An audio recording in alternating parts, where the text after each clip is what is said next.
Assalamualaikum warahmatullahi wabarakatuh. Banyak sekali pertanyaan jamaah, Ustadz kasih kami channel untuk kajian anak-anak muda.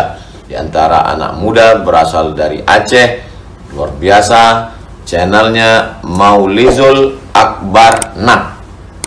Tonton, subscribe, like, share, komen. Assalamualaikum warahmatullahi wabarakatuh.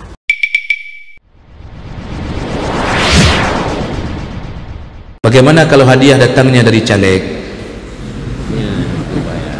Karena di samping saya caleg nih, Pak. Bolehkah terima hadiah dari caleg? Kalau calegnya sudah terbiasa memberi hadiah sebelum jadi caleg, maka tidak mengapa, karena beliau memang ahli sedekah, sudah biasa memberi hadiah.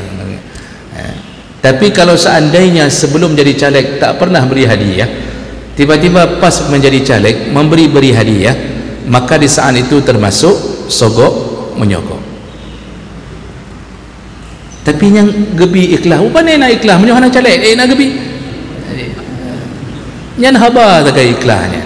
Maka lebih bagus caleg yang kita pilih yang tak beri apa-apa, tapi dia berjanji kepada masyarakat, berjanji kepada Allah, kalau saya terpilih maka gaji saya berikan ke Sumatera, Pak.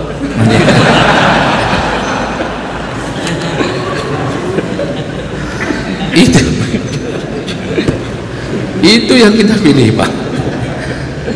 Tapi kalau tak janji itu tak dilaksanakan setelah terpilih, Bapak tandai orangnya, jangan pilih seumur hidup. Jangan pilih seumur hidup. Orang baik perlu dipilih, Pak. Di antara banyaknya orang-orang munafik, khianat, pilih orang baik. Kenapa? Bermanfaat untuk orang miskin, bermanfaat untuk masjid, bermanfaat untuk anak-anak yatim. Maka cari orang yang memang sudah salat sebelum jadi caleg. Nah, jangan kasih hadiah. Para caleg jangan kasih hadiah. Kalau hanya mengatakan pilih long hana pupu, mana aku tanya mah hana tapu, hana tapu long kena bantu agama. Nah, itu baik, caleg begitu yang dipilih. Jangan terima apapun. Salah kalau ada orang yang mengatakan ambil hadiahnya jangan coblos. Kita pun dosa, Pak. Kita masuk orang terima sogok lalu kita tidak coblos, dosa kedua, khianat. Sudah terima hadiah tapi tidak coblos, itu khianat juga. Maka lebih bagus jangan terima apapun.